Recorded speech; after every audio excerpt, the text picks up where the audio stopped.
NEET 2022 का question है match column first with column second. Column first में आपको प्रोडक्ट्स दे रखे हैं जो फॉर्म होंगे, और फर्स्ट में दे रखा है reaction of carbonyl compound with, यानी कार्बोनिल कंपाउंड के साथ इनकी रिएक्शन करवाने पर ये कौन से प्रोडक्ट फॉर्म होंगे। अगर देखो कार्बोनिल कंपाउंड के साथ में ये है, अपन ने कीटोन ले लिया, इस कीटोन के साथ में अगर HCN की रिएक्शन करवाते हैं तो साइनोहाइड्रिन बनेगा।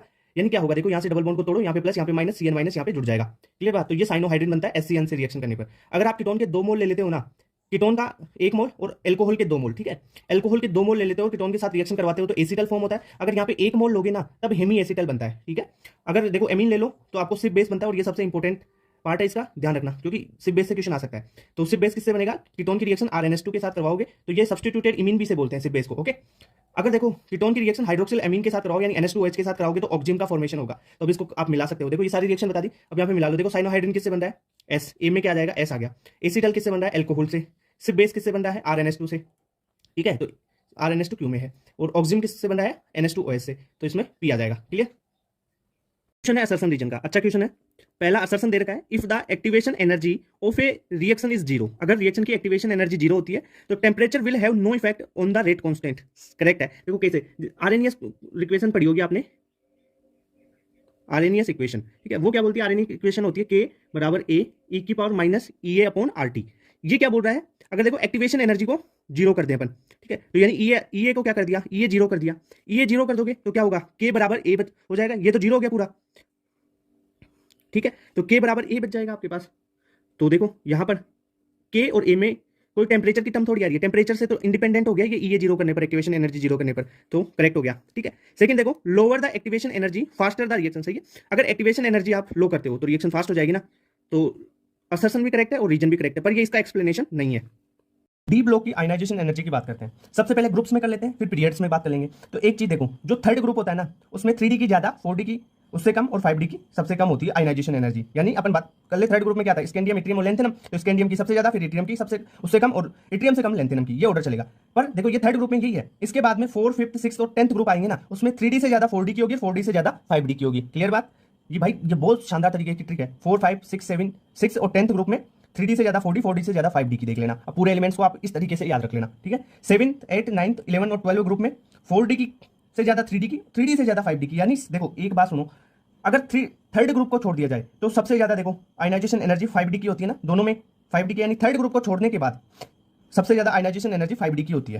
क्लियर बात, ओके। अब अपन पीरियड्स में बात कर लेते हैं। पीरियड में देखो ये ऑर्डर लिख रखा है मैंने, जरा फेंको कोपर नी मनते, ठीक है, क्रोमियम वेनेडियम स्कैंडियम, इस तरीके से आप इसको याद रख सकते हो, जरा फेंको नी मनते क्रोमियम वेनेडियम स्कैंडियम, ठीक है, जिनकी सबसे ज्यादा। क्वेश्चन है, which among the following mixture show positive deviation from Raoult law.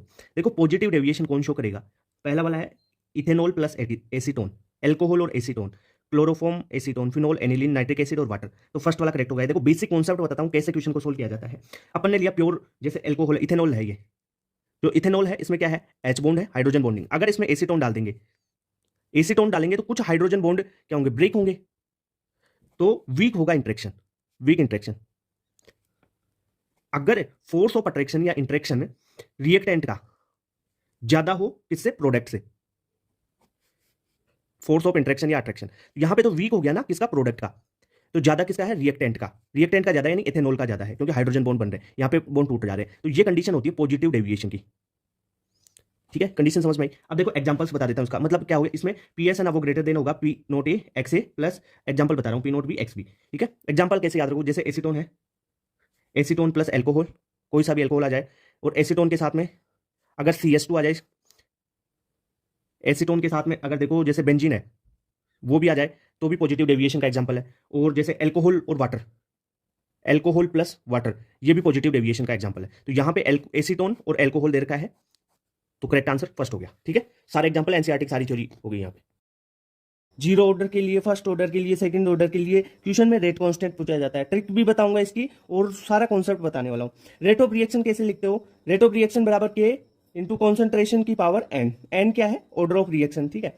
अगर आपको यहाँ पे जो के है ना वो होता है रेट कांस्टेंट, और इस के को निकालना है, के की यूनिट निकालनी है, सीधा आपको एक फॉर्मूला ध्यान रखना है, के बराबर मोल बटा लीटर, ठीक है, वर्क इट, और इसकी पावर है 1 माइनस एन, ठीक है, और सेकंड है ये इनवर्स में, सेकंड की पावर -1। अब यहाँ पे एन की वैल्यू, अगर जीरो ऑर्डर के लिए आपको के की यूनिट चाहिए तो एन की वैल्यू 0 रख दो, तो 1 माइनस 0 तो 1 ही हो गया, तो मोल बटा लीटर बटा सेकेंड, तो यह आ जाएगा जीरो ऑर्डर के लिए के बराबर mole litre inverse second inverse. अगर यहाँ पे n की वैल्यू 1 रखोगे तो फर्स्ट ऑर्डर के लिए हो जाएगी, तो सेकंड इनवर्स बचेगा 1 माइनस 1 जीरो हो जाएगा, तो ये फर्स्ट ऑर्डर के लिए सेकंड इनवर्स ओनली यही बचेगा।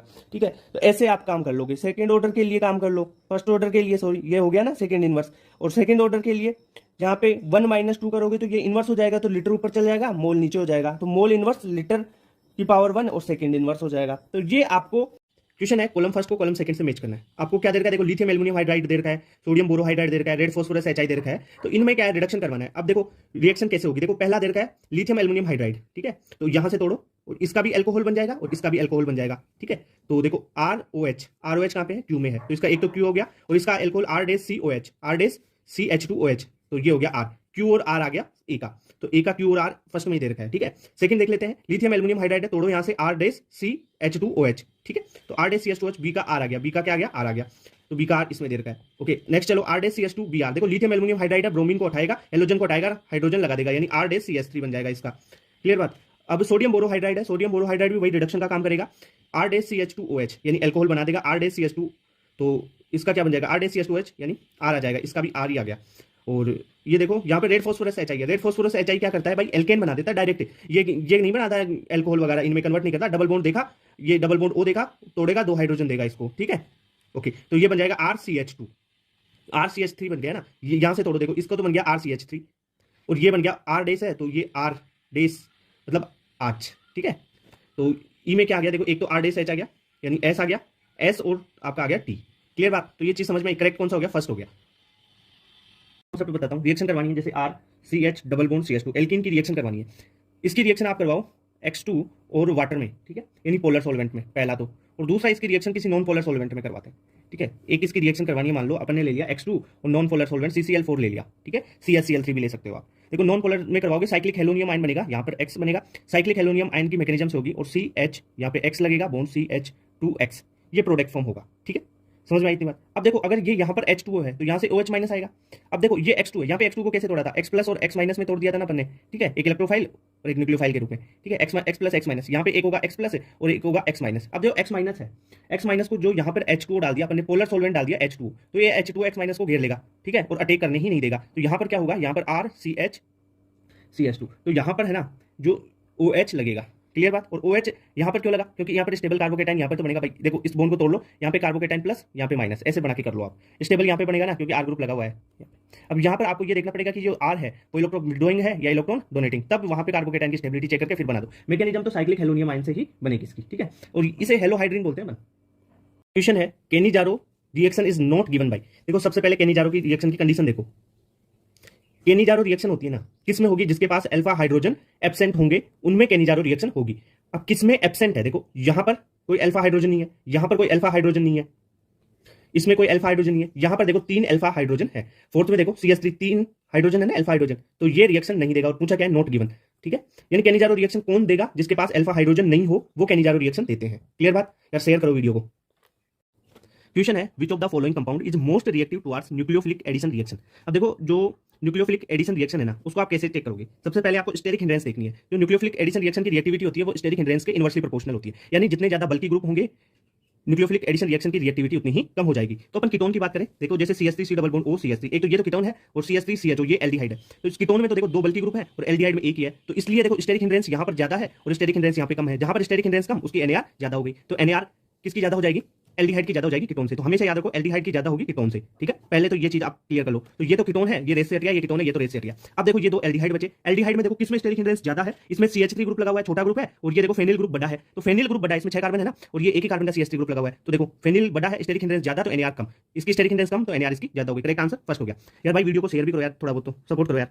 ठीक है, क्वेश्चन है HVZ reaction is not given by Hell Volhard Zelinsky, इसका फुल नेम क्या है, Hell Volhard Zelinsky reaction is not given by. अब देखो पूरा डिटेल से बता देता हूं आपको कॉन्सेप्ट। जो HVZ रिएक्शन है ना वो कौन देगा, ऐसे कार्बोक्सिलिक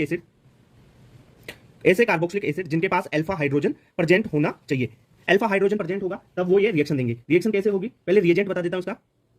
इसका रिएजेंट होता है रेड फास्फोरस के साथ में आप लोगे X2 यानी हेलोजन, और साथ में वाटर के साथ रिएक्शन करवाओगे। ठीक है, यानी वाटर मीडियम में रहेगा। देखो कोई आप अल्फा हाइड्रोजन वाला कार्बोक्सिलिक एसिड लोगे, जैसे CH एक अल्फा हाइड्रोजन, ये COH, कार्बोक्सिलिक एसिड जिनके पास अल्फा हाइड्रोजन हो वो ये रिएक्शन देंगे। आपने ये रिएजेंट डाला इसमें, ठीक है, रेड फास्फोरस और X2, तो क्या होगा, जो ये अल्फा हाइड्रोजन है ना, ये रिप्लेस कर दिया जाएगा किसके द्वारा, हेलोजन के द्वारा। तो यहाँ पर RCH और ये आ जाएगा X आपका COOH। ये है HVZ रिएक्शन, यानी ये हाइड्रोजन है ना, अल्फा हाइड्रोजन, इसकी जगह क्या आ गया, जो आपने रेड फास्फोरस प्लस X2 जो हेलोजन लिया है वो Cl लोगे तो Cr, Br लोगे तो Br, ठीक है। तो अब इसमें से देख लो, इसके पास अल्फा हाइड्रोजन नहीं है, इस कार्बन के पास में देखो है ना, तो ये नहीं देगा टेस्ट। इन सब में अल्फा हाइड्रोजन है, यहाँ पे भी इस एल्किल ग्रुप के पास होंगे, यहाँ पे 2 है। क्वेश्चन है the order of osmotic pressure of isomolar solution BaCl2 NaCl और सुक्रोज। देखो अब आपको बोला है आइसोमोलर यानी कंसंट्रेशन तो सेम है। देखो ऑस्मोटिक प्रेशर प्रोपोर्शनल होगा I इंटू सी के, सी क्या है कंसंट्रेशन है, तो यहाँ पे आइसोमोलर दे रखा है यानी कंसंट्रेशन सेम होगी। अब I पे डिपेंड करेगा। देखो BaCl2 में कितने आयन हो गए, एक तो Ba प्लस और 2 Cl, यानी BaCl2 में 3 हो गए, NaCl में 2 हो गए, Na प्लस Cl माइनस और सुक्रोज है तो ये नॉन आइजेबल है तो 1 ही हो गया इसमें। तो सबसे ज्यादा किसमें 3, देखो I के डायरेक्टली प्रोपोर्शनल 3 है, BaCl2 में सबसे ज्यादा BaCl2 का ऑस्मोटिक प्रेशर, फिर NaCl का, फिर सुक्रोज का। इनकरेक्ट आंसर फर्स्ट ही हो गया।